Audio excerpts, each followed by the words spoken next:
All right, eNCA's Vuyo Mvoko is at the Zimbabwe Election Support Network's headquarters in Harare. He joins us now with the very latest. Now, Vuyo, just a short while ago, the support network giving us their preliminary report on how this election has gone. They say it's pre-election, election day itself, and post-election. What did we hear from them?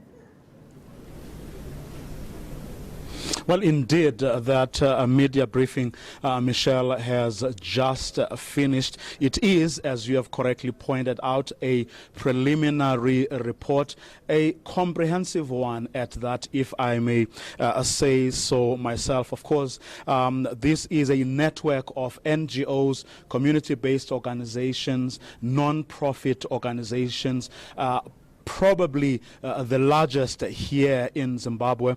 They have taken the period, the months before the election day, and of course beyond this point they will be looking at counting and what happens afterwards. But here to explain it all to us, or at the very least to take us through some of the salient points of that report, we have the chairperson, and that is Andrew Makoni. Mr. Makoni, thank you very much for talking to us. Just to make sure that I got it right, you're saying that your organization deployed 6,500 observers to every ward, every constituency, every district of this country. That is true indeed. We deployed 6,500 observers across the country. We also had 210 long-term observers we deployed in May to start the monitoring of the pre-election environment in the 210 constituencies of our country. Just going through some of the key points of that report that you've just given, one of the things you're saying you did was to do an audit of the voters' roll, and from everything you looked at, you gave it a clean bill of health. Well, we looked at the voters' roll. We had our own misgivings as to the timing of the release of that voters' roll. What we would have wanted to see was a preliminary voters' roll released so that we are able to test whether there are any duplicates in that particular list. The preliminary roll was not released to stakeholders. What was released to stakeholders, what was called a final roll, released from about the 16th of June 2018 to stakeholders. And it is that roll that we subjected to the test.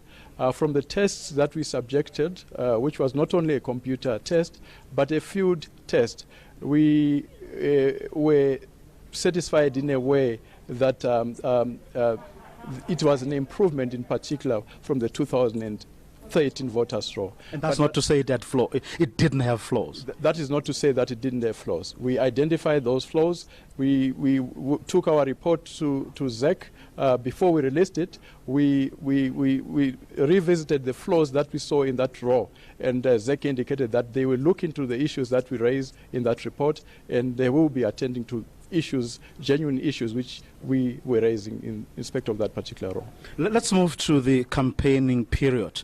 You saying that bar a few incidents that were not major, there again the atmosphere was conducive to a free and fair election, or to use your words, it was peaceful and calm. Yes, my words are very carefully chosen. It was peaceful and calm. For one reason, because this is a preliminary report. As indicated in my presentation, we are looking not only on election day activities, but on all the pre-election environment preceding this election. So we are not yet ready to call this election free, fair, or credible, or otherwise, because to do so will be to prejudge it. We want all the reports that we're receiving from our observers to come in. We are able to test them. We're able to really interrogate them before we can give a full assessment of this particular election. And I suppose one of the reasons you choose your words carefully is precisely because the absence of violence doesn't necessarily mean that the atmosphere was free and fair, or at least conducive to a free and fair poll. Oh yes, that is certain. There are so many issues that are taken into account when one is considering the credibility of an election. There are so many issues that are looked into, including whether there's been adherence to the laws, the ground rules that govern elections, for instance. We also look at the independence of the election management body, among other issues. So that is why I've been selective in my words. Of course, at the end of it all, we are supposed to then present our report to the Zimbabwe Electoral Commission in terms of the Electoral Act. In that report, we will give our final assessment as to the credibility of this election. We will share it with ZEC and will then publicize that report. Now, where you were talking about the work of the Electoral Commission, you did cite a few things, among them communication, but also how they managed their relations with stakeholders. Given that today, of course, the counting has begun, it will continue probably tomorrow as well. What do you think are the things that perhaps the Commission should pay particular attention to in order to ensure that it doesn't repeat the mistakes that you identified in the run-up to the election? Because this is a very critical period. Yes, this indeed is a very critical period. Results are coming in from the various ward and constituents collation centers, and it is our view that ZEC must be as transparent as possible to ensure that people have confidence in the transmission of these results, their collation and transmission. Regard being held to the fact that these results are first posted at polling stations. They are then taken to a ward collation center.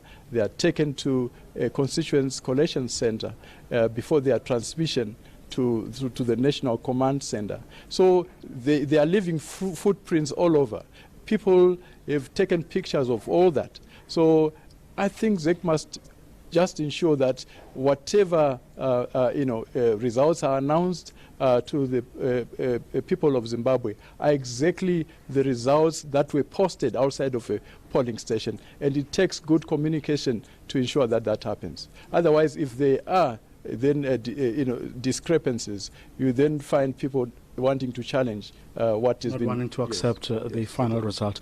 Andrew Makoni, thanks very much for your time. He is, of course, the chairperson of the Zimbabwe Election Support Network. Quite a big network, as I said, Michelle, comprising of people from NGOs, community-based organizations, churches, and so on. 6,500 observers that they deployed throughout the country, every little corner of this country. An incredible job indeed that they have done. And if you look at the few pages that they were able to share with us this afternoon, it does look like, certainly on the face of it, it does look like they have done quite a thorough job. Michelle? All right, well, thanks very much for that. My colleague Vuyo Mvoko is live to us there in Zimbabwe.